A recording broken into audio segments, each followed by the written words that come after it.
innocent folk to die.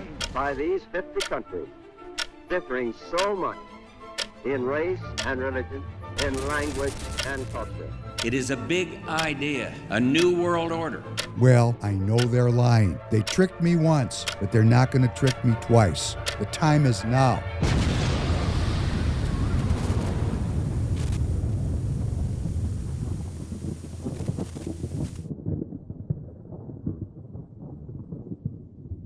Welcome back to the Professor Penn podcast. David Penn, your host. Glad to be with you as always for episode number 261, coming to you on Thursday night, December 4th at 7 p.m. Central Standard Time. We have a guest in studio today, but before I introduce him, I'd like to do a little house cleaning, a little bit of work. I want to remind everybody, you're over here right now and you're in Minnesota. We're conflicting with the spaces that I'm going to be at on Thursday at 7 p.m. That's called Minnesota Speaks. Minnesota Speaks is a big deal. Minnesota Speaks was started by two Minnesota citizens that wanted to create a spaces for Minnesota citizens where they could gather and discuss politics. And I discovered it, and I've been embraced there, and I roll in, and what do I talk about? Strategy and tactics. Strategy and tactics because I'm a little bit past the issue stage. I get the issues. How are we going to change the country and how are we going to change the state of Minnesota is my passion, my driving concern at this point in my life. So Minnesota Speaks every Thursday night, 7 p.m. Central Standard Time. Let us remember, and I have to make an admission, I was a little late to the studio today. We had snow, and I was late, and I punched it and almost did a donut. And I have new tires. That wasn't the tires. That was your host overdoing it on the road. If you're on the road, there's snow everywhere this year. We're having a heavy, good morning, Tanner. Good morning. We're having a heavy snow season. This is the year for snow. If you need new tires, if you're slipping and sliding, go to tireget.com.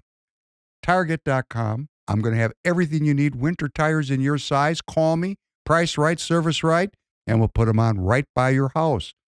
freepeopleradio.com/store. It's Christmas time. We got all kinds of fun things at the store for you. We're going to put more things in the store. In fact, Mr. Tanner's getting involved in the store. Yeah. How cool is that? We need more shirts. We need shirts. We need all kinds of things. So please support the broadcast because we want to expand our programming, and that's it's critical. We need your support. We ask for it. We're not shy to. Good evening to everyone. Tuesday's broadcast was rather controversial, and the response has been very good. I mean, I haven't gotten the normal ugly responses yet, at least that I've seen, and I do urge people to go back and take a look at Tuesday's broadcast where I put together the two words in the English language that, according to Dave Chappelle, should never be used together at the same time. The title of the broadcast was The Jews, and Dave Chappelle said, don't do that. Well, we did it here because at Free People Radio, we're searching for the truth. So please go back and take a look at that.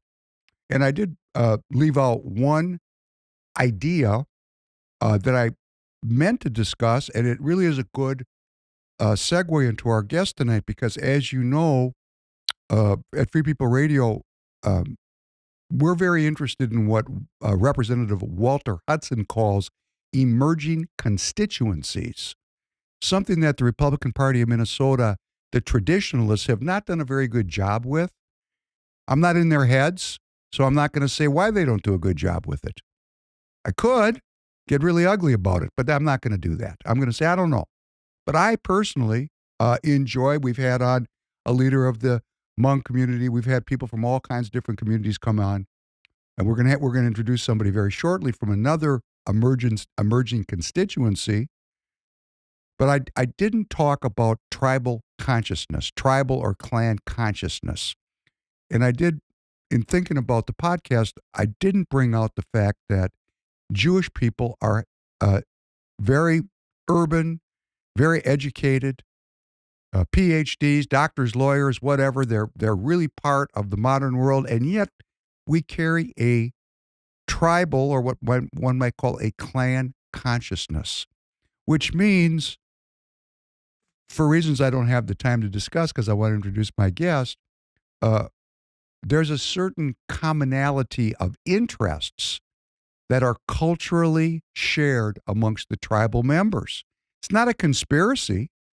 It's just not a coincidence. And on that note, I want to introduce tonight's guest. I'm very pleased to have in studio a vice chair of the CD3 Executive Committee, a business owner, the program director of the recently opened exhibit at the Minnesota History Museum about the Vietnamese community's experience here in Minnesota and their immigration from Vietnam to the United States. I want to introduce to you Mr. Martino Nguyen. Welcome, sir.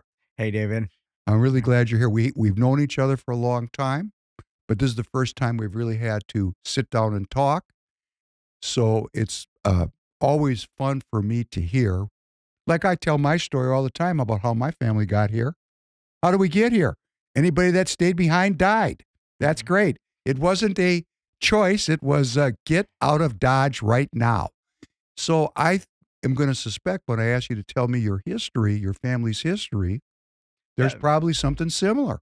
Oh, yeah, definitely. I was born after the war ended. As I know that my father, who served as an officer for the Vietnamese army, the South Vietnam Army, he went to re-education camp, and 200,000 people, when they go to a re-education camp, they got murdered there. Was that the South Vietnam? Do I remember? Was that the ARVN? Was that the ARVN? Yes. Yes. See, I was alive during that war. Okay, I was not born. I was. Yes. So the 200,000 of them die in there. Doing starvations. Hard labor. So my father, after he got released, he continued to work and send information and evidence of the Vietnamese crimes against human rights to the UN. So that's where he got captured once again and arrested for another 8 years. Now, I got to make sure I understood this. Are you saying that in that camp, I don't want to get this wrong, did you say 200,000? 200,000 died there? Yes, a lot. So how many of the 25% of people who go there die. Okay, how many people went into these camps after the war? The number was not very, very, very clear because the communists does a terrible job, but they were looking about 1 million, 1 million. And were these mostly, who were the people that went into the camps? The people who's officer for the Republic of South Vietnam. Military. Yes, military and the service members. So they basically, the word would be they were surrendered at the end of the war. These are the people that were captured. Yes. And because they were in the South Vietnamese army, they weren't released. They were imprisoned. These were prison camps. Yes, they call them re-education. The communists basically they take them there, meant to brainwash them. But a lot of them are refused to be brainwashed. And they're holding on to their, to their ideology. The Vietnamese are very interesting people. We are very individualism. So for many, hundreds and thousands of years, we are very holding on to our ideas. And it's really hard to change us. We are more westernized than the rest of the Asia. And that would be because of the French colonial enterprise in South Vietnam? Oh, no, it's actually all the way back to, before Vietnam was not Vietnam, it's still up the south of China, which is a country called Nam Yue. And they, what was the country called? Nam Yue. Nam Yue. Yes. That was the name of the region before it became Vietnam. Yes. Nam Yue. Yes. Okay. And then, we migrated down. And then we, joining with another country called Champa, which is from the south. So there you would have a legend of how the Vietnamese were born. We have a creation myth. Yeah, so that's just. But I have something else. I'm sorry to interrupt you, but there's so much information. Did I hear you say that this region was part of China? Okay, yes, it's now China. It never was because our cultures evolved into a repelling of the Chinese cultures. Really, really interesting because the Chinese always trying to take over that country, that group of people, whether they migrated. Same thing like the Hmong. right? They are suppressing the Hmong, and they push the Hmong people down to the mountain range area. They had a It's a kingdom. yes, they have a And kingdom. we had a guest that told the story of how that whole migration Yes, was initiated through the killing of their king yes, at yes, a peace at a dinner, a peaceful dinner. yes. Not very kind, actually, but we heard that story. So they're okay. So that region, so the Vietnamese people are their own distinct culture, and they've been trying to fight off invaders that want to conquer that culture for thousands of years. That's what I heard you say. Is that correct? Absolutely. And everything from not just fighting off, but it's when the Chinese took over the country.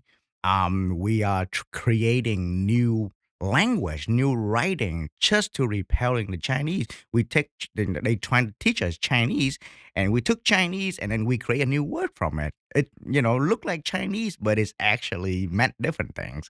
Um, so it's within the culture to be trying to be individualisms. And if you're looking at Vietnam, this is one of the causes of the Vietnam War, is that if you're looking at this, many religions, we have Catholic come to our country with the French, but they took it and they create a new religion out of it. Now this new Wait, religion, you're saying that Vietnamese Catholicism is distinct. no, no, no. There are Vietnamese Catholicism, but Okay. then there are people who take it. Same thing as Buddhism, by the way. Okay. We created a entire new religion. Okay. With pretty interesting. Cao Dai was one of the religion. They are actually believe that God the Father has two sons. The one is called Jesus, the other one is the Buddha, and he sent them down to earth for salvation. They worship and they honor all of those who have a contribution to the world, like Albert Einstein. They're so if you go to that temple, they are all historian figures. And What is say the name of this religion again? Cao Dai, Caodai. Cao Dai. Yes. So this is this is very interesting because there's actually some religions in other parts of the world that do a very similar thing. The Baha'i religion Yes. does something quite similar.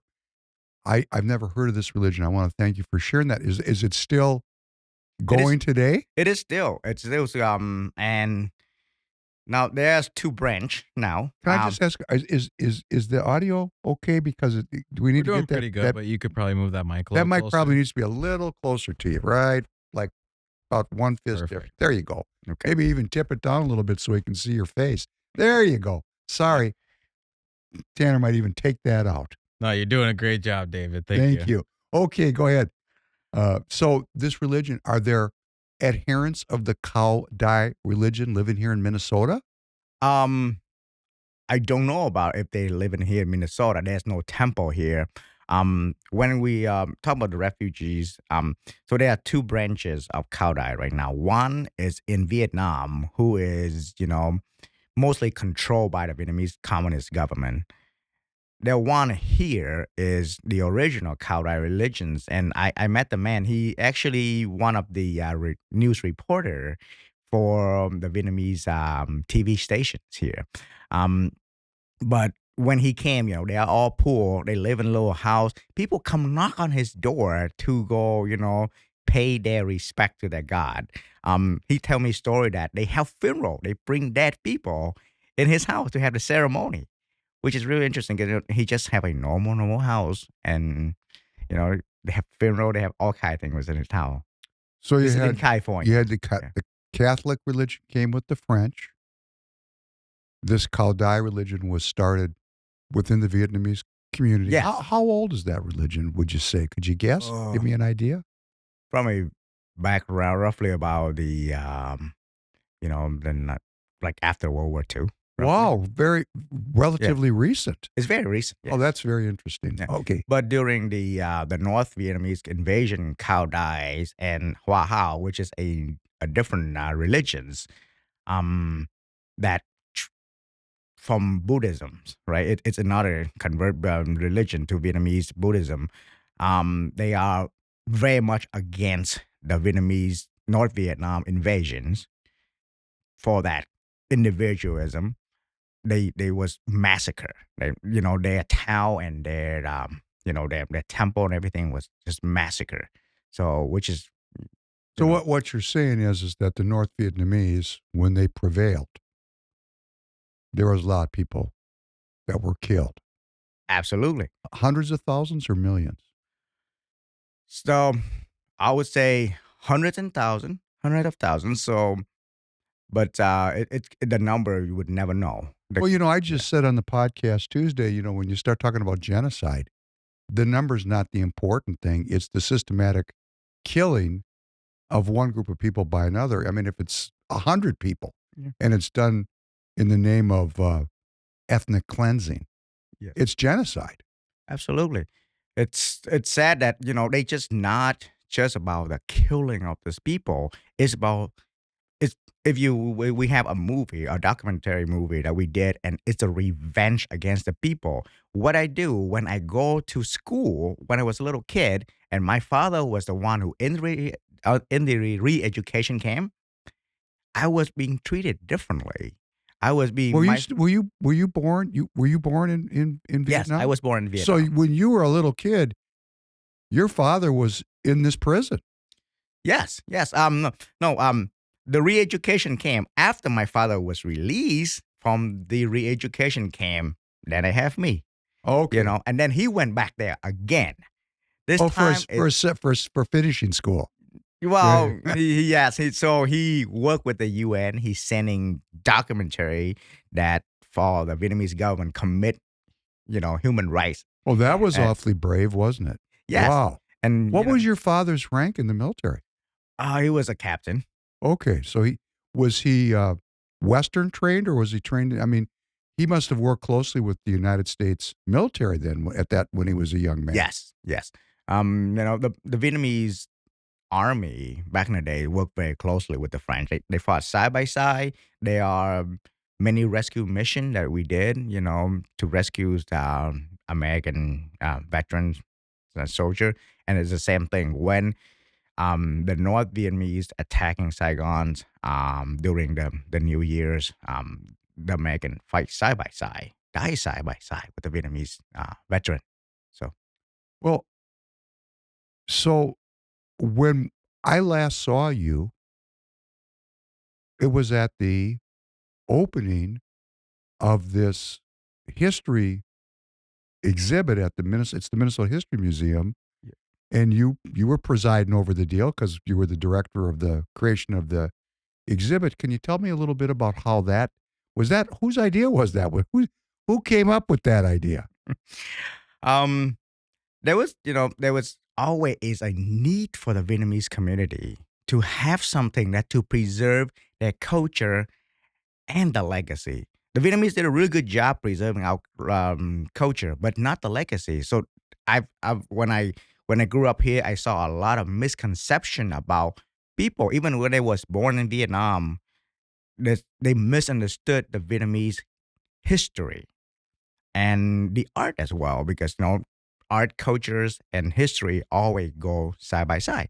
So that is why you know it is not anybody idea. It's a calling from the entire community that we need to have a museum here. Now you know that in America we have five, entire America, we have 2 million people, Vietnamese people, but we only have five museum. And in the Midwest, we have no museum that's a Vietnamese museum.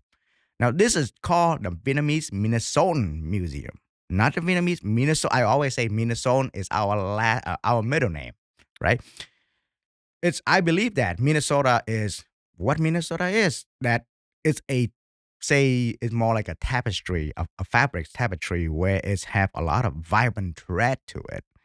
And each and every one of its thread, the more the vibrant of that thread, Vibrant thread, the yes, tapestry, it's a tapestry. And in Minnesota, go ahead. The threads are. Go ahead, keep going, please. yeah, yeah. For the more vibrant of that thread, the more beautiful the entire Minnesota is. So you should, and I believe that you should You be a part of Minnesota.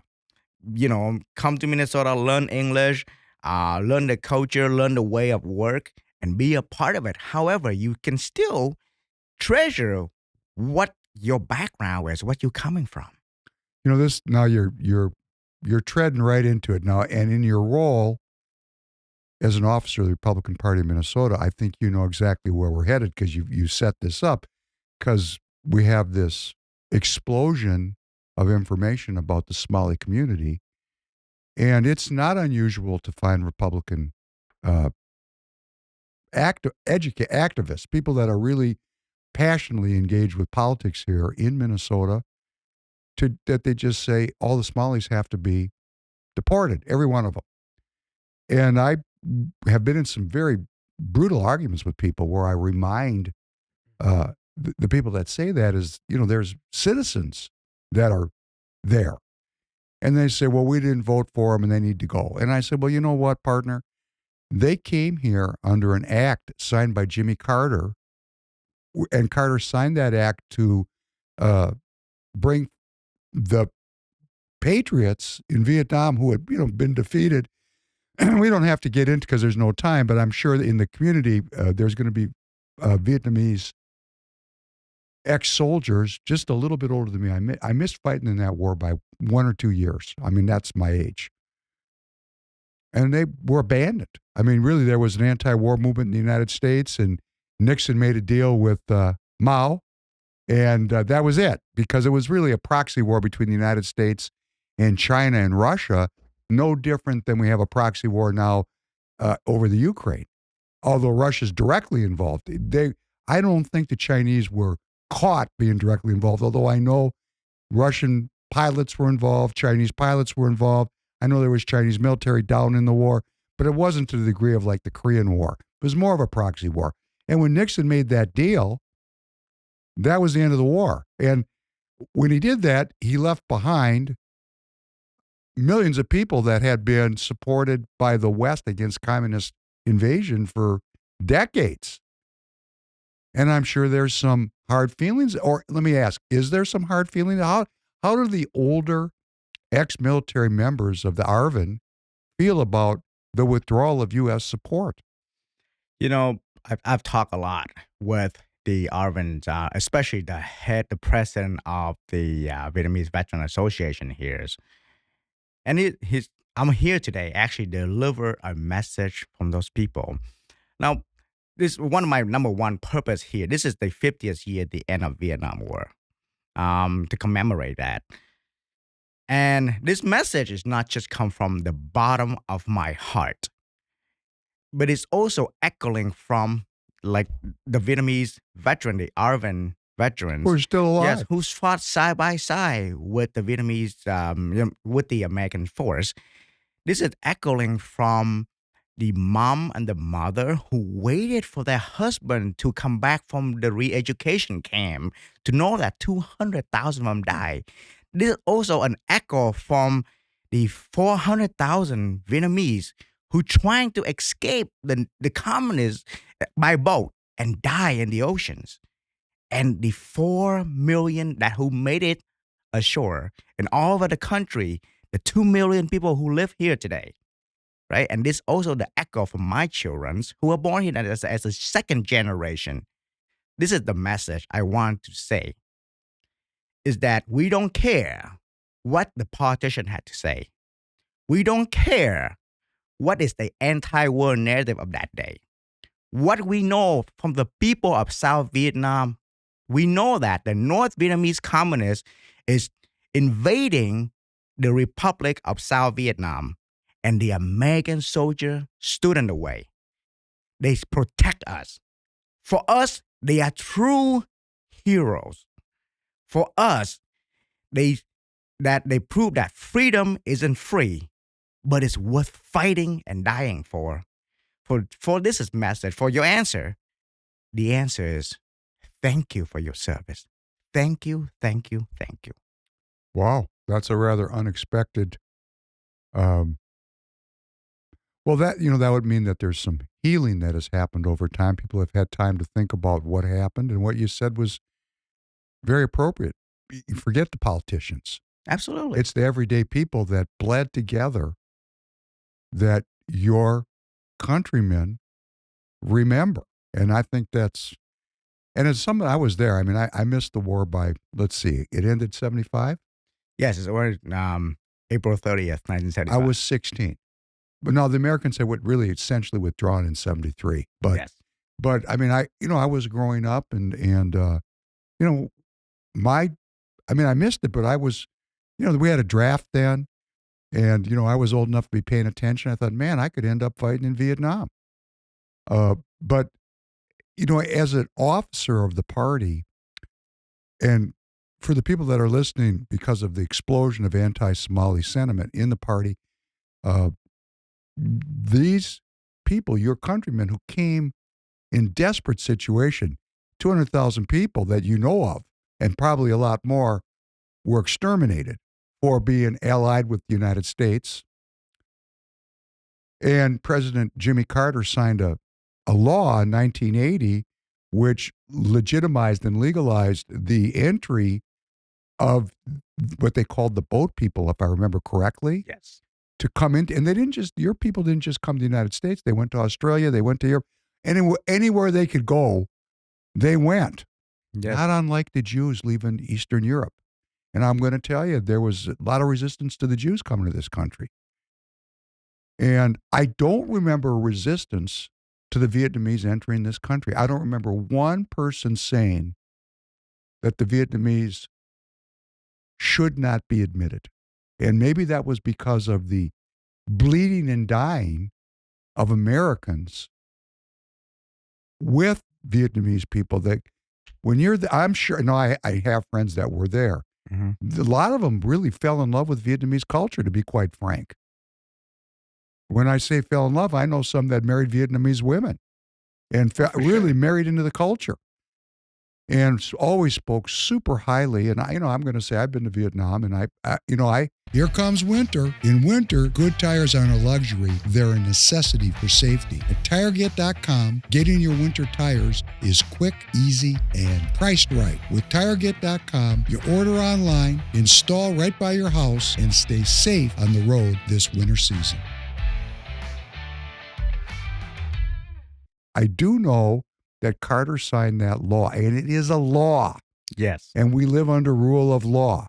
We don't live like, we're not revolutionaries here. I mean, we had our revolution. We have a beautiful constitution. We have a set of ideas that I believe in, that I always highlight on this podcast, that, the founding documents are soaringly eloquent and poetic, and actually, I think, divinely inspired. And under that framework, President Carter signed a law that legalized the entry of the boat people into the United States of America. Now, a lot of Vietnamese people ended up in Minnesota. What's with that? Why did you end up in Minnesota? We come for the weather. Absolutely. Yeah, yes. But I mean, there was a mechanism, I think, of Lutheran social services and Catholic social services that facilitated the resettlement of your community here in Minnesota. Am I right or am I wrong about that? Yes. It's a lot of the Vietnamese are here. And I believe not just the Vietnamese, but majority of immigrants who came here have this, we come here for freedom. We come here for religious freedom, to be a Lutheran, to be, a Catholic. We come here for economic freedom. We come here for the, from, the freedom of speech. We come here for whatever it is. It's mostly the reason is freedom.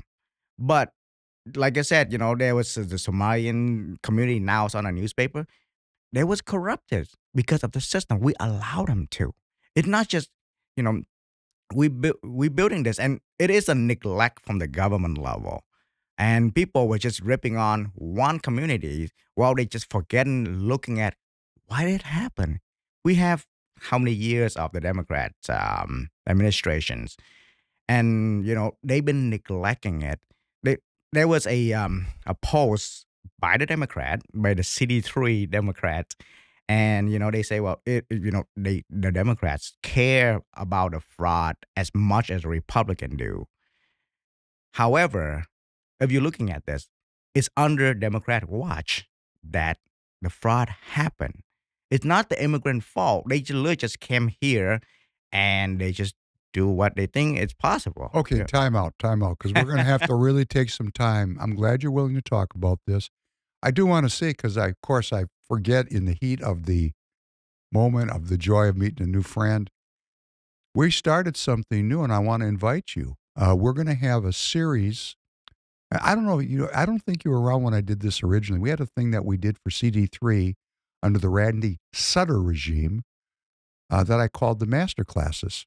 And I led them, and I went to the CD3 executive board, and I asked for their support. And I started building up this monthly meeting that we were holding at Wayzata Central Middle School. And it got up to like 150 people a class. And then Randy Sutter started showing up, and he shut that thing down faster than you can say stop. And I said, why are you shutting this down, Randy? I love this story. He goes, why are you doing it, David? I said, I'm doing it to get more Republicans involved in the party. And he said, we don't need more Republicans. We just need more work from the Republicans we have. And that's why I always call my friend Randy Sutter, Mr. We don't need any more Republicans. So he shut that thing down. David Hand chimed in, stop mixing people from different districts. We don't want people to meet each other. Stay in your district. I said, what? Anyhow, and they shut it down. I hadn't done it for a long time. And I said, okay, I'm going to bring this thing back. So our first master class, I call it community meeting, I don't know what to call it, will be next Wednesday, December 10th. Now, I haven't had a lot of time to promote this because it took a long time to get the Wayzata schools online with this. And we're going to start at 7 p.m. at the Wayzata Central Middle School next Wednesday, December 10th. And then we're going to do it every month. And I think we're going to do it until they kick the dirt over me. And I'm going to tell you why I'm doing it.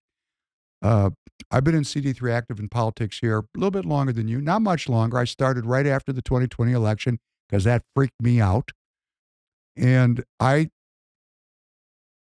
want to make an impact, and I do believe in unity within the party.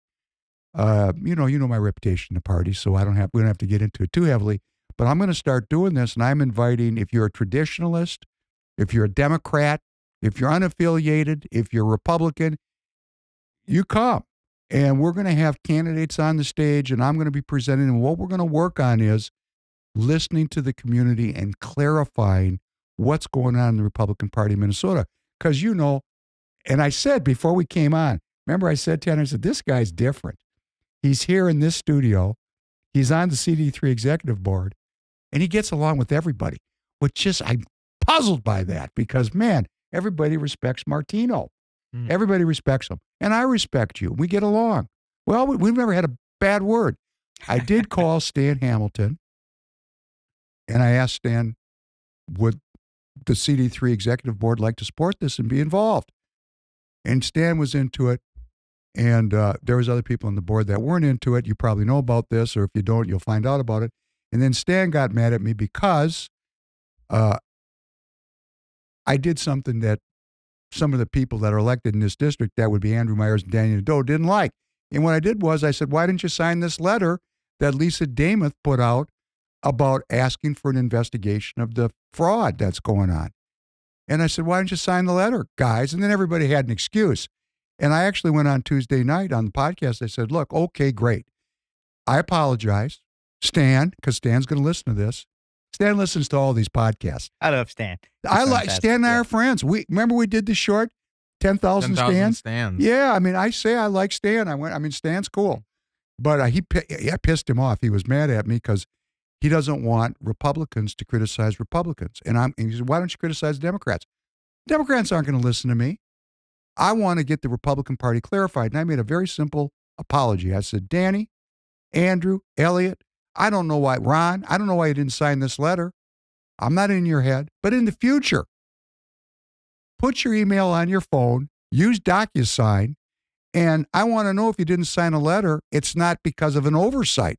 Because now we have thousands and thousands of citizens paying attention to the inside pool of the Republican Party, and that never happened. If you come over to this Minnesota Speaks, you're going to see thousands of people are going to aggregate there. And they're all listening and talking to each other. So when Lisa Damuth puts out a letter and people's names aren't on there, the constituents go, hey, why isn't my representative signing this letter? And everybody, oh, I was out of town. I only signed by hand. I didn't see it in time. Everybody, and you know what? We just lost billions because we have a systems failure. That's what you were alluding to. Yes. It's a governmental systems failure. So all of our practices have to be improved. And that's why we're going to do the master class or do this monthly meeting, because I want to improve intra-party communication. And the people that don't like me, but come on, I'm not a monster. Let's talk. What I'm searching for, and why I'm so glad you're here, I'm searching for a higher level of truth, honesty, search for truth, transparency in the party so that it's really a citizens' party where the citizens can come in and let's clarify what it is to be a Republican. And you know, they're all listening to me because they like you. Hey, you know, you guys are running your own game. Well, guess what? The people are coming. So, and I said this on the last podcast, if President Kennedy said, those that thwart evolution guarantee revolution. So we're not opposed. I'm not opposed to anybody. I don't dislike people. I want us to start to evolve the party because our strategy has not worked. And then here's you. I mean, this is a face that wasn't around 4 years ago. You are an evidence of some evolution of the party reaching out. Yeah. So thank you for Minnesota Talks. We need something like this. You know, I cannot speak for the Republican Party, but the immigrant people, we need something like this. Because when I come over here, when my father, and I believe, 99% of the immigrants, when we come over here, we didn't come here just to be Republican or Democrat. We did not. We didn't go say, hey, I'm going to come to America and be a Democrat. No, this is not our goal. But they are voting Democrat because the Republican did a terrible job of outreaching to them. And I saw your podcast and you said the same thing. What is it by outreaching them? We have to show our value.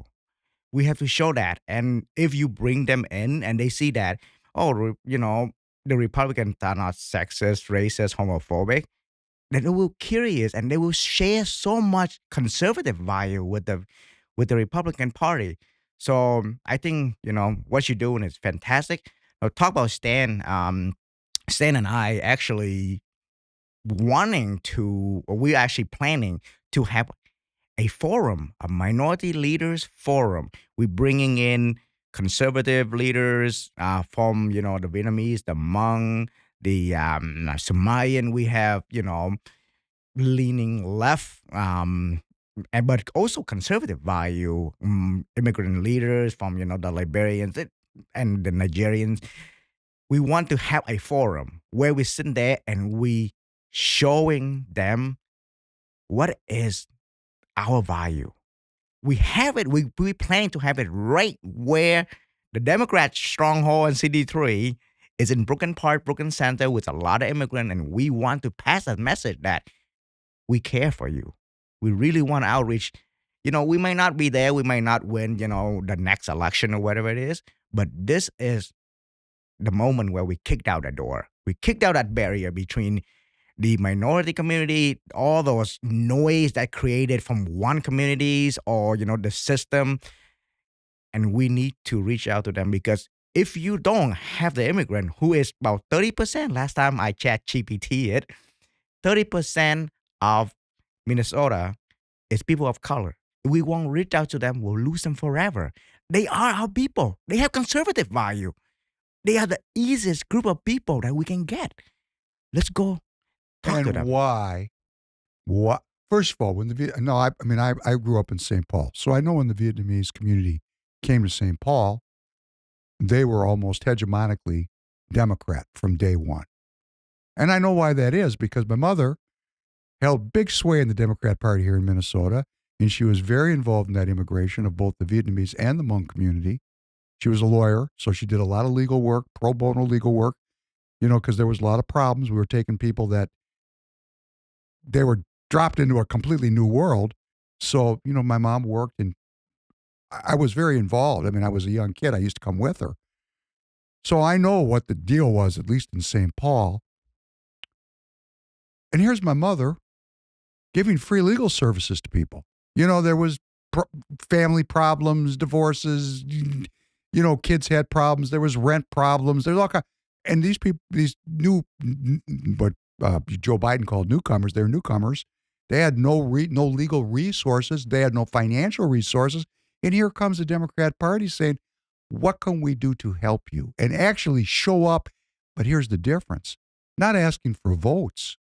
Actually help the people. Yes. Okay? Yes. So is it any surprise that to this day, and I don't know how it is in the Vietnamese community, but I'm going to assume it's still probably mostly Vietnamese community is still mostly Democrat leaning. Am I correct? Actually, the Vietnamese are leaning very right.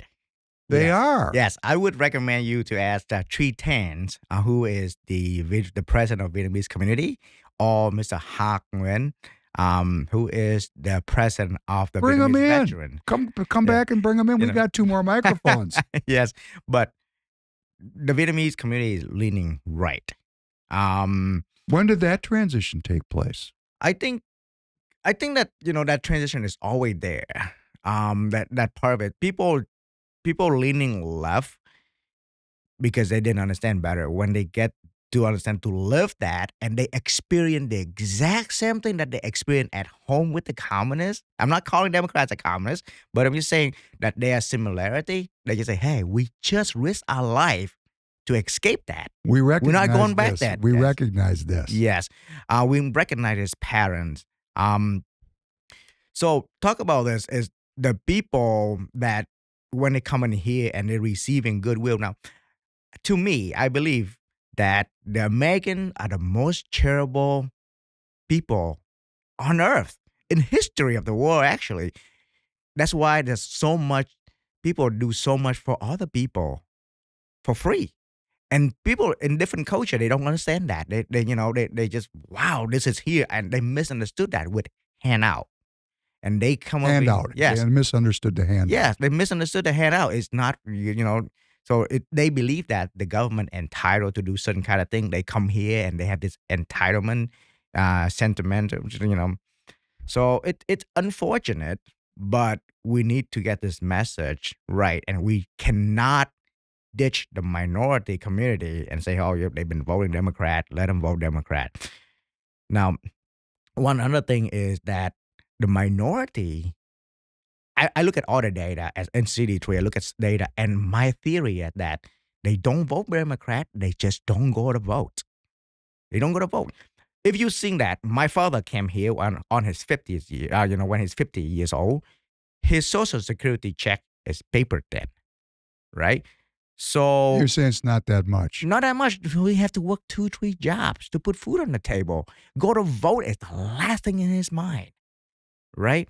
So people like that, and then when you come to the electoral system, the voting system in America, it's so complicated. What's the difference between the U.S. senator and the state senator? What is the PBOU? What is a caucus? It's driving me crazy. So people don't understand that, therefore they don't go vote. Well, let me just suggest, bring the Vietnamese community to Minnesota Speaks. Bring them in the thousands. Absolutely. Because that's what we do there. We talk about what is a caucus, what is a BPOU, how does the system work. It's funny, a name Joshua Coburn. You know that name? Yep. Okay, so Joshua and I know each other, and I said, Joshua, let's post up on the SD45 website how the party works. He goes, we're not doing that. I go, what do you mean? He goes, that's our secret. I go, secret? The Republican Party is not a secret society. I know people who have been in the party as officers for 10 years and have no idea how the system works. Now, for me, I've been in a lot of secret societies. They all work kind of the same. So it's easy for me to see how the thing goes down. But I want to share that information because I figure, and I also had a mentor. I had somebody in the party who actually helped mentor me, a man named Dave Kylo. He was the chair of SD42, and he took me under his wing, and he kind of brought me along quickly because he'd been in for many years, so he knew how the game went down. But people don't, you're right. People don't understand how the thing goes. So let's bring them to Minnesota Speaks. And I do want to say that growing up in St. Paul, I watched your community.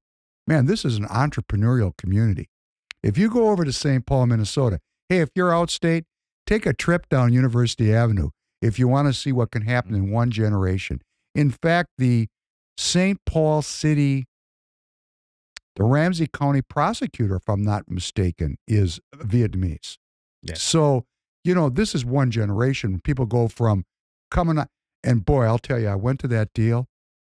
That was an emotionally triggering exhibit at the History Museum. I mean, to be there and see that and watch that film, triggering for me because my family has a very similar kind of wow, and the genocide and the suffering was just so well articulated in that film, and to go from that completely experience that stripped that community of everything, but just being, they were just alive. Their culture stripped. I mean, you're trying to rebuild it and hold on to it. But the effort was by the North Vietnamese was to strip your culture. You came to a new culture, which is, there's a word for that. Ethnocide? No, there's a word when you go from one culture to another culture. There's actually a psychological process. I'm blanking on it. But it's very difficult to go from a home culture to a new culture. Absolutely. And it's very destabilizing. People don't speak the language. They have no money. And then in one generation, people are graduating from university and going to graduate school, becoming doctors and lawyers, opening businesses. Really, it is an American success story. But talking about the Republican Party, I said I don't remember hearing anyone, and I was in my late teens and 20s, I don't remember anybody resisting or criticizing the Vietnamese migration into Minnesota. It did. And as I said, I think it's because there was a knowledge that American young men and Vietnamese young men had died together in common cause. Yep.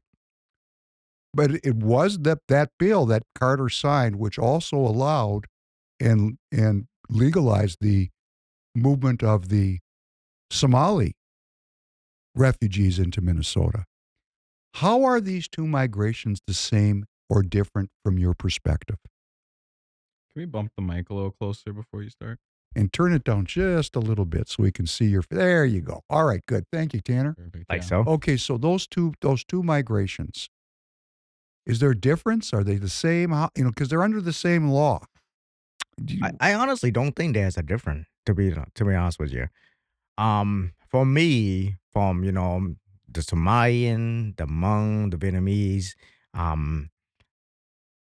they come here because they want to escape the condition from their home country. Nobody like to leave the country. Nobody like to leave all the history, their family, the Their money. homelands around. Yeah, their money, right? Back in Vietnam and risk their life. Now, the boat people, I said, there are 2 million people trying to escape on boat. About 200 to 400,000 of them die on the ocean. That's 25%. The chance of you dying, nobody want to do that. They have to come here. They have to come here. They didn't come here just to commit fraud. They didn't come here to that.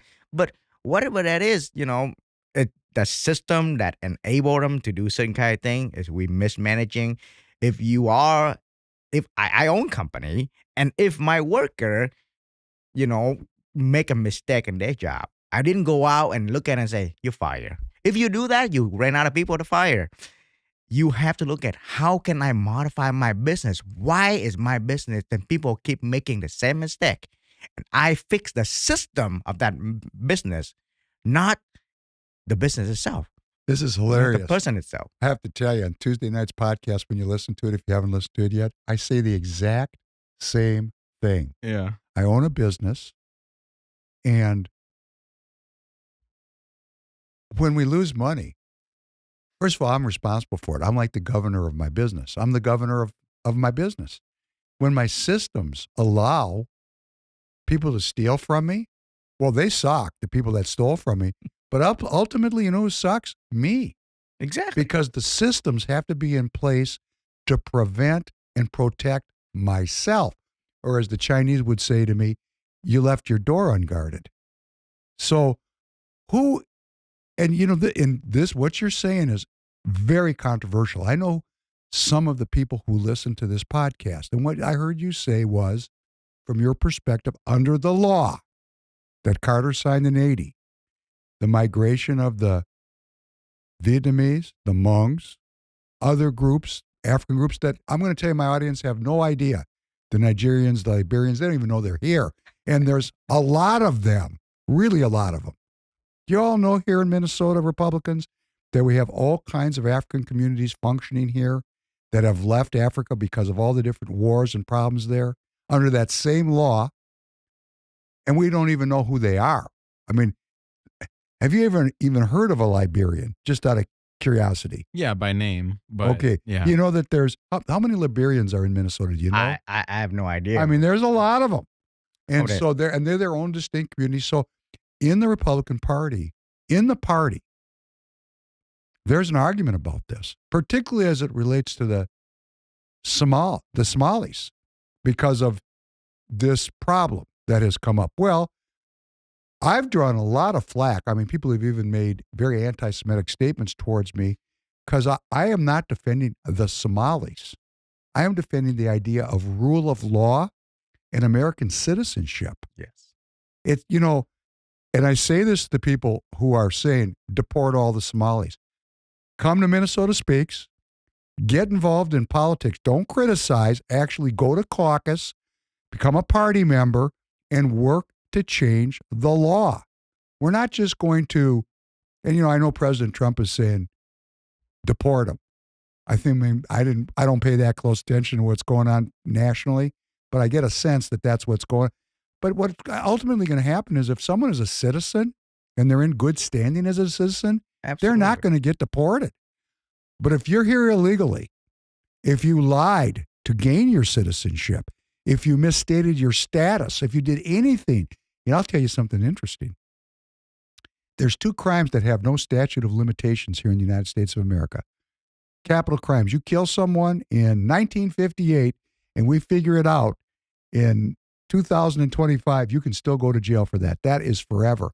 And lying to become a citizen, lying about anything on those forms, you lie, and they can deport you 40 years later, 30 years later, 20 years later. So if you're here and you lied to be here, or you're here illegally, you got to go, or we don't have a country. And I have to, now, where it gets dicey is if somebody's been here for 20 years, that's different than if you came under the Biden open the door policy, which in my opinion was created to destroy the Republican nature of our governance. Yes. But you're bringing up something that is very, very controversial, which is why I'm going to invite people to the forum on the 10th of December.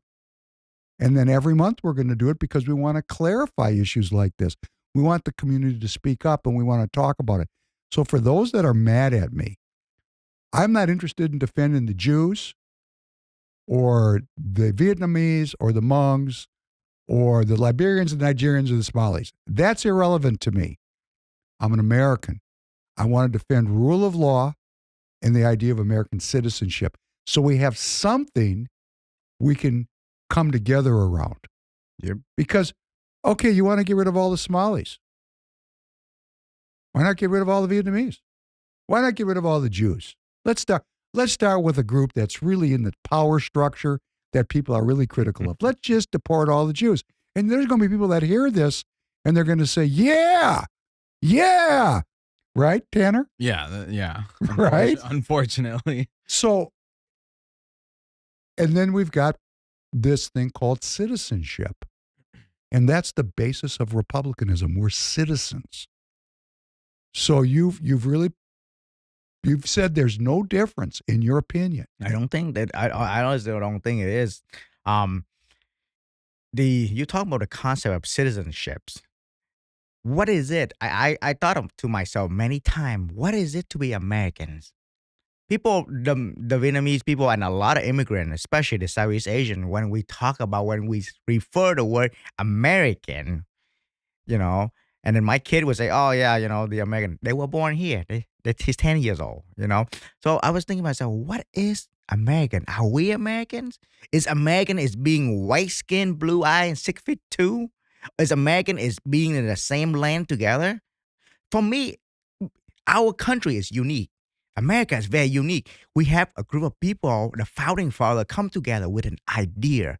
And if you believe in that idea, you agree to live under that system and that ideology, you are American. Mm. And if you refuse to do that, then yeah, you're welcome to leave. But if you already come in and agree to live in that ideology and you become a U.S. citizen, then you are American. So to deport American, no, they're criminals for sure. They are criminal. They're people who, you know, committing crime. They should be punished, but on their own crime, not to the entire group of people. Because I got friends who are Somalians and they're good Republican. They're good people, good businessmen who care deeply for the people too. You have a few bad actors, and now you calling the entire thing. You know, how people accountable. That means the people who create that system. Well, and where I'm coming from, and you alluded to it, who's really accountable for this is everybody in government. That, you have to let through neglect or intent. See, I've been calling on X. You follow me on X? Are you on X? I'm rarely on X. Get on X, dude. This is another strategy and tactic idea. We have a digital army forming on X. We've got the podcast. We've got a monthly meeting. Hey, Stan, are you listening? Pay attention because you're going to get left out in the cold. We've got a media company that's getting more and more powerful. Royce put up a tweet, or they don't call them tweets anymore. He posted up something last week, got 1 million views in a day. 1 million views in one day. 1 million. You know that, Tanner? No. Shocking, isn't it? 1 million. Wow. So we have some real media power that's emanating out of this room. I'm very active politically. I'm a community organizer, so to speak. Not like Barack Obama, like David Penn. Now we have a monthly meeting, and we have this digital army on X where people are actually following each other so that we can very quickly disseminate information and argue amongst ourselves and clarify what it is to be a Republican. So the traditional Republicans that are not participating in this, or they're watching and not saying anything. I know they're watching because one time I asked a question of Harry Niska, not knowing he was following me, and he answered me, and it was a rhetorical question. Wow. 10 seconds later, he answered. So they're watching I know they're watching what I'm doing. And I'm going to tell you people, I'm not opposed to you. Look at our country. What is going? Hey, you know what? You're not going to get to have your own little private club anymore. This is America. We self-govern here. The citizens are organizing to have your back. We're not organizing to take you down. Don't be stupid. Don't be dumb. We're doing this because we want to do what? Beat the communists. You didn't call the Democrats communists, but I will. Because the party right in Minneapolis is dominated and controlled by the Democrat socialists. We have a Democrat socialist mayor in New York City. We have young people, Tanner's age, that love communism because they're not getting any benefits from the alleged system that your people have done such a good job of integrating into. But the young people don't have the opportunities. So what do they say? What is communism? Communism is a cudgel to be used to destroy corruption. And we have a corrupt state. What are you gonna call it there, Republicans? And then it's the you said it's the Democrats. Nah, I don't go that far. I'm not going to blame them because when I blame somebody, I give up my own power to change it. I want our entire political culture on both sides of the aisle to put their hands up and say, my fault. Quit blaming Tim Walz. I mean, he's a convenient, that's politics to blame him, but that's not going to solve the problem. The problem gets solved when we realize we have a systemic problem from top to bottom in government, as you were just so eloquently describing in your business. And look at the systems that allowed the fraud. Because if the systems were in place, Can people steal from you in your business? No, No. except my customers. That's your choice. Yes. They Oh, they it's want a steal. It's a deal. Every deal is a steal, right? right, So, they want to get the price down. That's not stealing, that's negotiating. absolutely. But there's an old line. You don't get what you deserve, Tanner, you get what you negotiate. Okay? That's business. But I want everybody in the whole state. Hey, citizens, guess whose fault it is? You're not involved in politics. It's, you're complaining. Get involved in the game and change the game. That's right. We're just not doing it. We have to self-govern. We've turned over our governance to a group of professionals. They knew we weren't paying attention, or they weren't paying attention. I don't know which. That's what investigations are about. Was this neglect, or was this foreign policy? I don't know the answer to that. But we have a big problem, and it's going to take every Minnesota citizen to solve it. And of course, that's a utopian dream. I'm not silly, but we need a much larger number of people involved. Do you know that caucus is about 15,000 people, or about 1% Yeah. of Republicans participate in caucus? People complaining about your party need to go out and caucus. Do you know what, not many people know what a caucus is, so it's when you're discussing party platform, so if you complain about it, you just have to be delegate to be, the people who have endorsed candidate onto a caucus. So if you complain about get involved at caucus, if you don't have time, what you gonna do? Being to help your family, the best way to help your family, lower your property taxes, make your life better, your kid education, is to caucus. TireGet.com, where convenience meets the road. Why make buying tires complicated? With TireGet.com, it's simple. TireGet.com, one site, a few clicks, and the tires of your choice are shipped to an installer right by your house.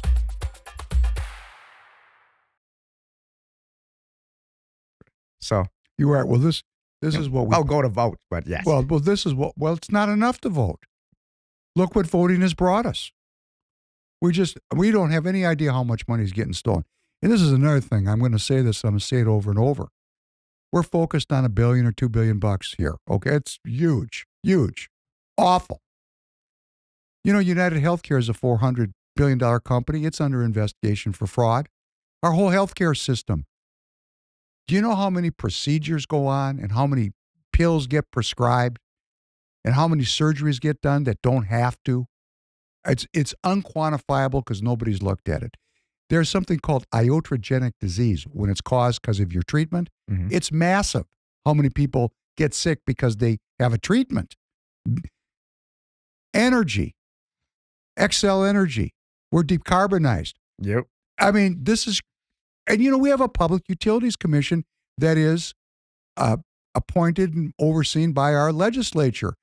And, there's so much money getting robbed in energy, it's crazy. But we're not going to look at that. We're not going to look at healthcare. We're not going to look at the education. So, oh my God, don't talk about the teachers or the University of Minnesota with its billions and billions of dollars and the things that they're into there. We have so much things going on in this state that we can't even get to it. The handful of us that are activists, that are active, we got county commissioner meetings. We got school board meetings. We got all kinds of things going on every day, and nobody's around to show up. Here's a strategy. You got a school board in your area. Find it. I'm not telling you to go in there and scream at the people. Just go sit at the meeting. If 10 citizens got together and went and just sat at the school board meeting, don't open your mouth. Just be a witness. You'll change the arc of history in your backyard. Because right now, these people do their business and nobody shows up to watch what they're doing. How about city council meetings? You go to your city council meeting? Never. Do you know you have a city council? No. I could go on and on. Government is proceeding all over the state of Minnesota, and no citizens are watching. Exactly. So who are we going to blame? Yes. So people tend to go vote, and this is more message for the minority people as well. That is, people tend to go vote when it's a presidential election. Trump has little impact compared to the city council, to your family, right? They get garbage pickup, your property tax, your levy, everything. So the city council member are actually more important, more impactful to your family than Trump. So why not go and vote for the city council member that you How like? about the Yeah, judges? How about the judges? absolutely. The city board and then the school board. All of those people are so And you important. know what we do? We're involved in a giant psyop. This is a psychological operation. This is a psyop, okay? Everybody's focused on Washington and President Trump. President Trump, you know how much influence I have on President Trump? That'd be zero. Zero. My precinct is W3PB. I can be influential there. That's what we all have to do. We got to work our local neighborhoods. Absolutely. And because, watch this, everybody. Would you like to live under a communist government? No. And what would that mean if the communists, real communism, because you saw it in your own country, what happens when the communists gain control? What happens? Tell the audience. I mean, really, in stark detail, what happened to your family when the communists got control? It's, first of all, I want to, if you look at Cambodia, genocide, I have a friend. When she is on her teenager age, she has to bury her parents alive in Cambodia. She live here. If you can welcome her to your podcast too. But that is communism. If you want to bury your kids alive, it's either, physically or, under your a mess of a education system. If you want to have people looking at you as second-class citizen because you did not believe in that communism idea, if you rather have risked your life on the ocean, on an unknown, some people literally use a map of their textbook to risk that, to flee to a new country, then, go live in a communist country. A lot of people, young people, does not believe like, oh, communists are wonderful. I come to Vietnam, right, pay a visit, and the country is beautiful there because it's a very tourism attractive country. But under all those layers, on a beautiful thing that it's all owned by the government. By the way, the money doesn't go to the poor people. Looking at the people who's selling things on the street, look at the beggar who cripple and no medicine to cure them. They do have social medicine, by the way, but when you go in line and you wait in for days, while the people who have money and bribe the nurse and the doctor so that they can go in front of the line, those people get service. So, it looked beautiful right now, but it's not. It's not. You will want to die. You rather die than to live under a communist system. The thing that I find interesting too, what at least my age group does not, I don't think they think about for communism is one, we already don't trust the system. So who is going to take the reins of like control when that system is brought on? We don't trust anybody already. So it feels like we'd never find anybody. Second, if communism was to work, the only way it would work is community involvement. And we are at an absolute low for that everywhere. So it just wouldn't even work in the way that our mentalities are. I Well, I don't think think you- they ever consider that. I think you said something really quite insightful is when people lose faith in their institutions, then Mhm. they're looking for a change. They want to burn the system down. Yeah. I don't think people your age are really thinking about over the hill. Over the Right hill. now, it's burn this thing down because it does not serve me. Yep. It's against me. It's a parasite. It's a vampire. And it's corrupt. Yeah. I mean, you think about kids that don't have anything and they're looking at all this corruption. They're going, wait a second. This has got to come to an end. I remember when I landed the first time in Saigon, which is now called HCMC, Ho Chi Minh City. They Yep. call it HCMC. Have you been back? Yes, I have. Okay, I was the first time. I've been there many, many times. The first time I landed at the airport, at the international airport, they actually have 7 or 8, I don't remember the number, not a lot, but maybe 8 or 10 U.S. UE helicopters Mm-hmm. sitting on the tarmac because those helicopters, they either put them there or they didn't get out on the last day, and they've left them there to this day. And when you talk about what it's really like there, because on me, I didn't stay downtown. First of all, I was in Vietnam before the Americans showed up. I'm talking about for business, because now it's the hub of, I think the Vietnamese economy is 50% export to the United States. The GDP of the country is 50% export to the USA. You said you were in business. It wouldn't surprise me at all if you're buying products from Vietnam. Yeah. Are you? Yes, I am. Of course. Are you buying them in container loads? Yes, I am. Okay. A importer of record you are. Very cool. Okay. I do the same thing in the tire business. And it's not that I want to. It's that only about 20% of the tires that we use in this country are manufactured here. 80% are imported, and a very big hub for tire manufacturing is Vietnam. Cambodia is now, Thailand, Indonesia. That's where our tires are coming from. Yep. That's government policy.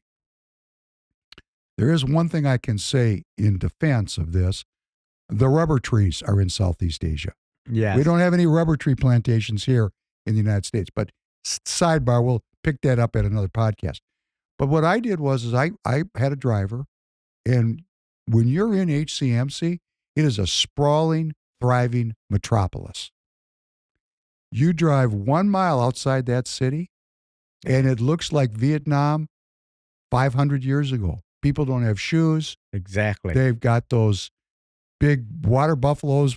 They got grass huts. It looks like one of the movies about the Vietnam War. It hasn't changed one bit. It's a front.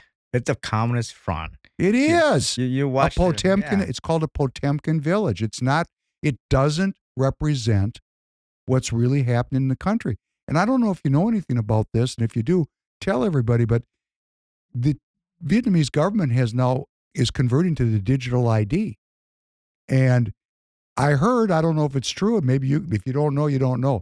But I've heard and I've read many times that some 86 million bank accounts in Vietnam were seized by the government because the Vietnamese citizens did not comply. Do you know anything about that? I did not know that. I do not read as much the news from Vietnam, as my father does. He's a human rights activist. He actually helped sponsor 100 Hmong Vietnamese, 2 years ago, to Minnesota. So they are escaping the communists of Vietnam because they're Lutheran. They live in a mountain and nobody know, and then being murdered and genocide. But Still? they still, I heard there was a gentleman where he was sitting there watching soccer with his families, and his nephew, 15 years old nephew, got a call from his friend, say, "Hey, Mike, my scooter got stuck in the mountain. Can you come help me?" And the next thing you know, he got a phone call from the police and say, "Hey, yeah, your nephew was help carrying drugs, and now we beat him and he died. We'll come pick up his dead body." People, some of the Hmong people are going to join because it's mandatory by the Vietnamese government that you have to go to the military age when you turn 18. And they go there, and that's the last time their parents see them. It's just, or you can come and pick up your dead body because your son committed suicide. You're talking about the Hmong community? Yes, the Hmong. So the hard feelings, because of course the Hmong fought the communists. Actually, the Hmong in Laos worked for the CIA and fought the communists. The Hmong in North Vietnam fought for the Chinese and the North Vietnamese. Oh. That is why when that 100 people from Hmong people from Vietnam come over here, the Hmong people here look at them differently. They're communists. So, they would just fought for that. And then, now communism is the same thing as young people like Tanner say. When you live under that, you will change your mind very quickly. Same thing, the Hmong people in Vietnam change their mind. Because, you fought for an ideology, but when that dream comes true, you wake up in a rude awakening. I get it. I mean, every time we talk about any of these things, and I've been spending a lot of time researching, for example, what's going on with this Somali community. When you just spend a little time looking at it, and it's not what it is on the surface. You go one layer deeper, and it's far more complex. And that's what you're talking about, the experience of all these different communities in Vietnam. But I will testify myself, having driven out of HCMC, Ho Chi Minh City. How's that for a mind screw? It's been Saigon forever. and then it's conquered, and they gave it the name of Ho Chi Minh, who was the leader of the North Vietnamese communists. And just to really go down one step, and you'll probably argue with me, I don't know, but the story I've been told was that Ho Chi Minh tried to outreach to the United States government and wasn't really so down with going with the Chinese and was rebuffed. Is there any truth to that? Yeah, he actually, go and study, in French, under the French. And, he wanted to outreach to that, but he got turned down. They actually document for it, that paperwork that he applying for, you know, different universities and to work under different type of people. I'm not a historian, don't quote me on that, but this is the story that I reflect. And there is a document from Professor Stephen Young, who is, nationally and internationally recognized figures by the Vietnamese people, of the work that he's done. There was a video on it on our museum website. It's Vietmn museum.com, not .org, because I'm making it for Vietnamese people. They just type .com. They don't know what .org was. So, but if you can come that there's an explanation why Ho Chi Minh is doing what he does. He is just also, it's just a symptom of the failure system as well. He being scrutinized by the communists as well. We paint him as a villain because, every story needs a villain and a hero. So that's what it is. And then I think another thing that people don't know is that, and this is just a badass story. I mean, the Vietnamese kind of remind me of the Afghanis. What a tough group of people. Tough. They beat the French. And let's forget North Vietnam or South Vietnam. Let's just talk about Vietnamese people. Beat the French. The Americans withdrew. They had enough. And then in 1975, they fought the Chinese too. There was a war. People don't know this. The last time the Chinese military was actually in a war was in 1975. They attacked South Vietnam, or Vietnam at that time. Yes, it's South Vietnam, yes. So, this is crazy, a crazy tough group of people. They still continues attack Vietnam, not by, war and gun and everything, but by policy. They're still trying to take over our land. And the anger here, and if you just looking at, just Google up Vietnam protests, and you can see that the people in Vietnam would sign and say, Chinese, get out of our country, right? Because they still continues trying to take over our land. So the invasion never stopped for the last they're economically 3,000 years. Economically, they're taking over. Oh, and geographically as well. They're still taking land also. Yes. Well, that's an interesting thing. Not to forget about the past, but we're in the present. Right now, Vietnam is a very interesting country geopolitically. There's a saying, Vietnam stands on two boats, because obviously the hegemon China is right next door, but the Vietnamese don't really like the Chinese very much, right? So no, they've maintained a relation, even though we were at war there. Actually, there's an effort to keep good relations between the United States and Vietnam. Is there a lot of Vietnamese going back and visiting? Is that something people can do? Yes, it's one of the income for the Vietnamese government is actually the money that sending back to to Vietnam from the people abroad. So it's pretty interesting that Trump, what President Trump did on his first term, he has 2 meetings in Vietnam. He came to Vietnam and then he met Kim Jong-un in Vietnam. And the second trip now, his under Navy Secretary is Hung Cao. He is a Vietnamese. And the last time, and he escaped Vietnam when he was very young, and now he's recently within a couple of weeks ago, he and Pete Hegseth was in Vietnam talking to the Vietnamese government. So there is something in the background there that's above my pay grade. So. Well, I think it's very interesting. The most interesting part of this dialogue, and I think for the listeners and viewers, the rule of law, the idea of citizenship, and the very bold statement you've made as a Republican Party officer that the migration of all of these different groups under the law, it's the same. And I think I'm trying to say to everybody, if you're here illegally, you got to go. I mean, we got to have rule of law. I don't think we're going to get a lot of arguing about that. Yes. Because we know that was a color revolution that we're living under. If we don't, but then you come into the next level of the thing. Why do we have a communist color revolution going on? Because obviously it's being spearheaded by citizens. So we have to clarify what it is to be an American, which you very eloquently discussed. And then we have to, even more importantly, clarify what it is to be a Republican. So, Stan, I'm going to re-invite you to this community meeting, even though you have CD3 executive board members that don't like me. And I'm going to say to you people, grow up. This is not about liking or disliking each other. This is about figuring out where our interests are aligned. We don't have to like each other. We don't have to agree with each other. We have to find out where our interests are aligned. And as the child of a family that fled persecution and everybody that stayed behind died under leftism, I want to unite with any citizen, Democrat, Republican, unaffiliated, that wants to maintain the Republic of the United States and maintain freedom. So this whole thing that, oh, hey, I don't like the way he acts. Well, I don't like the way you act, but I'll work with you.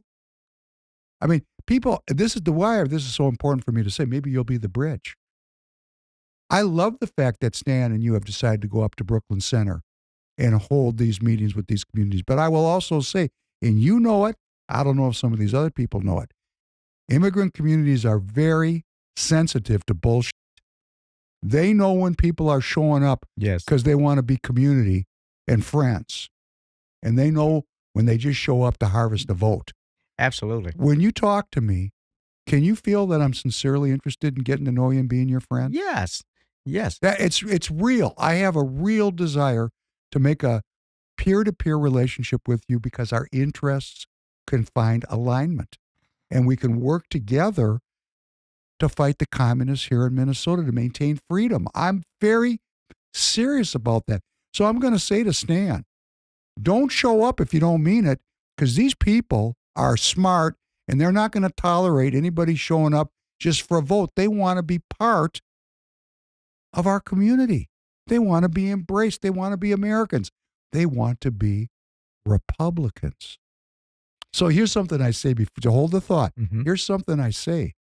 If you're the kind of Republican that won't embrace Martino because he looks different than you, verily may I say you don't embrace me because I don't look like you. You know, the American Nazi Party is right down the block and they're looking for people. So if you want to go far right, be with the Nick Fuentes crowd, get out of the Republican Party. I had somebody send me a post. You can go look at this on YouTube. There is a beautiful political commentary on my YouTube in a response to Tuesday night's podcast. Yeah. In the comments? And it's stunning. I'll probably read it next week. Okay. And what the viewer said was, look at what the party is. Look what the party is doing. Look what's going on.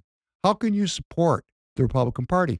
And my response is, I cannot disagree with you, but I say all the time, I want to change the party. I want the party to be for the citizens. I want the party to evolve. I want it to be based on citizenship and Republican values. And we don't even know as Republicans what the values of it are. Exactly. So that's why we're going to have the meeting. So Stan, for about the 10th time, get your people together and let's find out how our interests are aligned.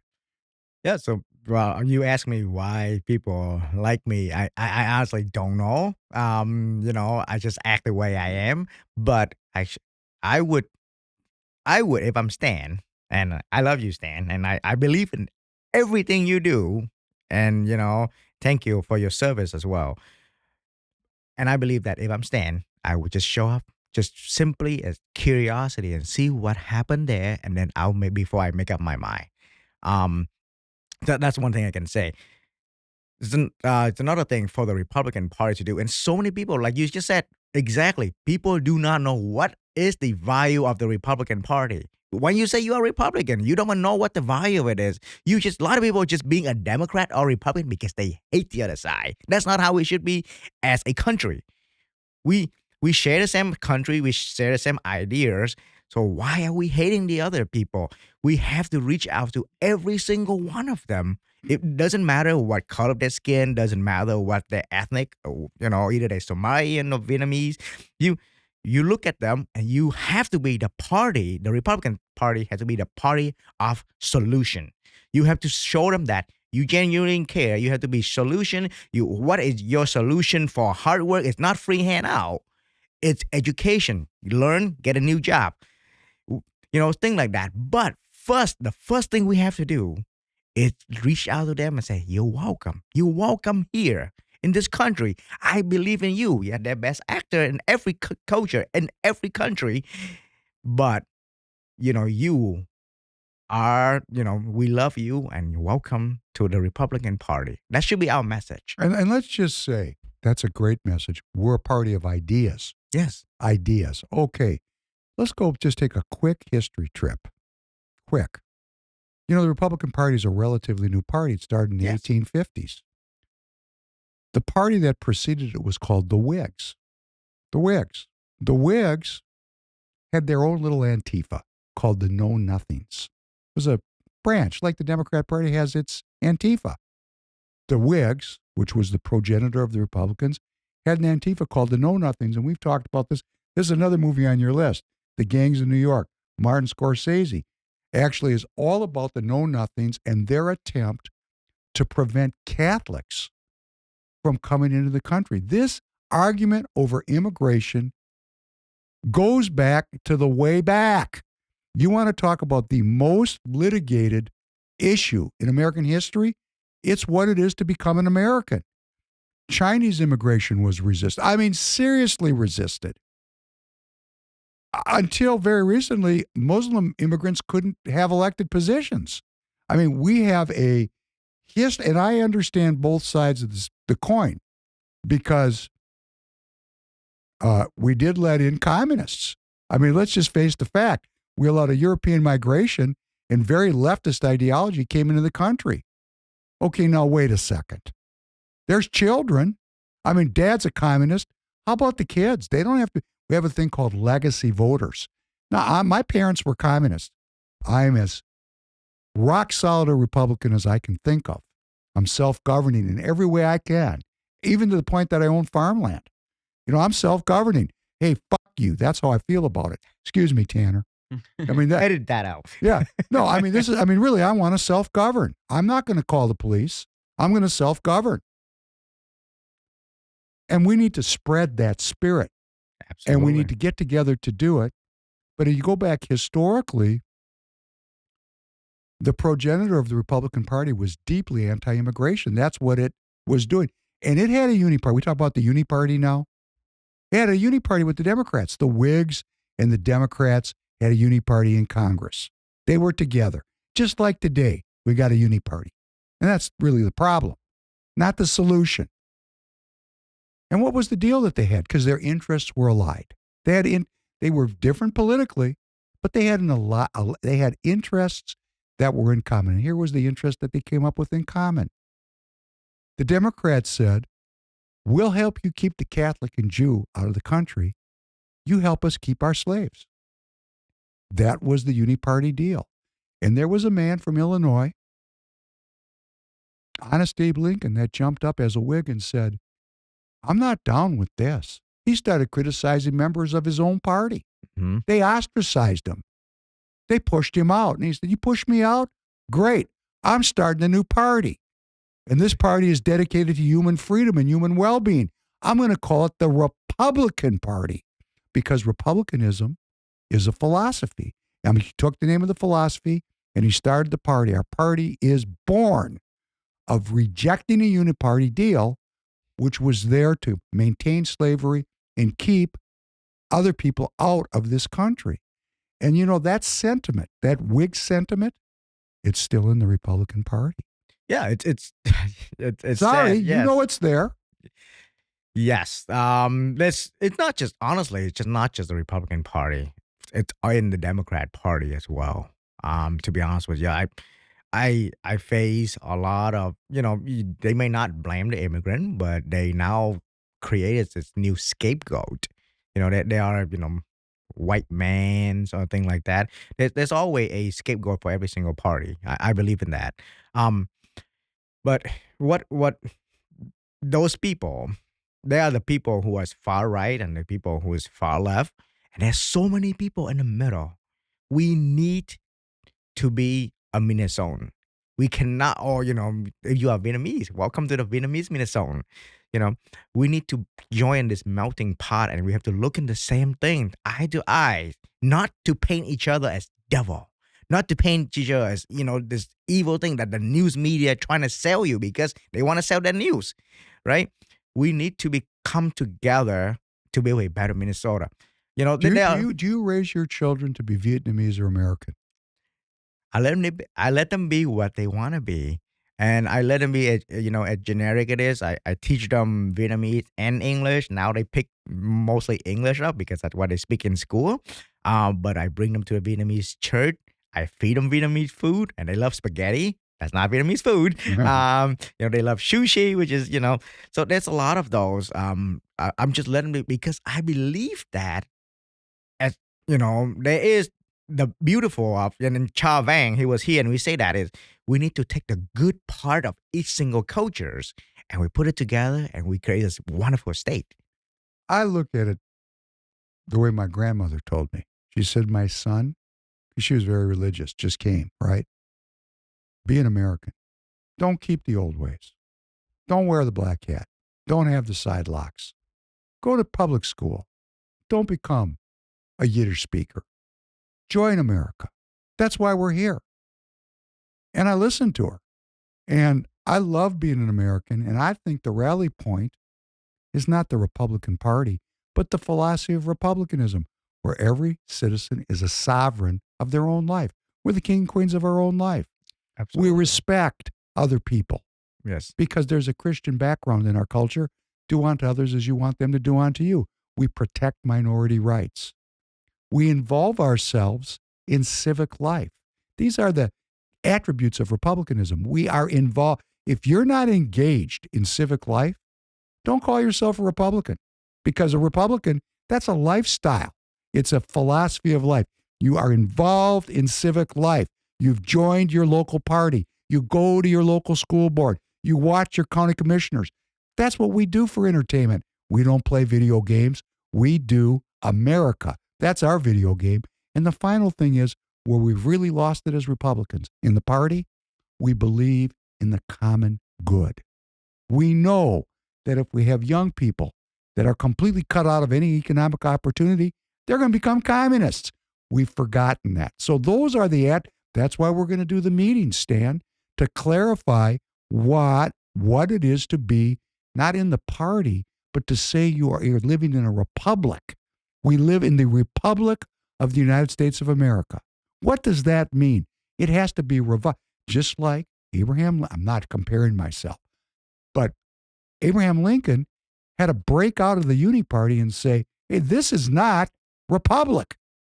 This is a scam. This is an economic setup which is keeping out immigrant peoples, which were needed to build the country at the time. And it's keeping slavery, which is an awful holdover of something that needs to go away, slavery. Okay, so we're going to have these meetings. We've clarified, in my mind, that your philosophy is these immigrant groups are all coming in under the rule of law. Let's fix the system. And I'm saying if you're against immigration, get involved in politics and fight for it. Nick Fuentes is out there. You know Nick Fuentes? No, I don't. No. Well, Nick Fuentes, a lot of people know. Tanner knows him. Yeah. Okay, Tanner. Nick Fuentes is truly far right. He's pitching an anti-immigrant, anti-Semitic politic. And he's anti the Republican Party. He wants to burn it down because it's ineffective. Mm-hmm. Okay. How do you make Nick Fuentes go away? Very simple. We make our politics work for everybody. Amen. That takes both far left and far right off the playing field because we've created a society that provides for the common good. Stan, that's the politics I'm about. So when the people on the board don't like me, let me say, if you don't like that, you're missing out how we're going to solve the problems in our country. Because my generation created these problems, the boomers. I mean, we created it. The boomers hold sway in the party. And if we don't change, we're going to find out that the far left and the far right are going to have it out in the streets, just like in pre-Nazi Germany in the 20s and early 30s. That's where we're headed because the center is corrupt. How do we change that corruption? Good governance. Yes. Good governance. Mhm. That's all we need is to let the people like Tanner know that the system is not corrupt. That's it. That'd be a big step forward. Yep. Go ahead, Martino. So- Closing thought. Yes, closing thought. So we've been talking about Stan and, so let me this is my first time put on the CD3 hat. Okay. And, I'm going to try to convince Stan and some of the executive, board member to be at your event. On the other hand, on the forum that we plan to have it on January 31st of 2026. I'm inviting your podcast to come in that forum event as well. I will be there, certainly, Yes. because I'm only looking for where my interests align. I'm not focused on differences. I'm focused on what brings us together. And on that note, you're welcome to come back regularly. I really enjoyed getting to know you. Anytime you want to come on the podcast, send me a text and you're on. Bring people from your community if you want to, because here at Free People Radio, we want to foster a sincere inter-party growth of our community. I believe in that. And I don't mean for votes. I mean to create a community that can resist communism. Tanner? Yeah, Thank you very much. of Thank course. You. Thank you. Thank you very much. Thank you, Martino. Tanner. Thank you, David. Thank you. We'll see you soon again. Have a good night, everybody.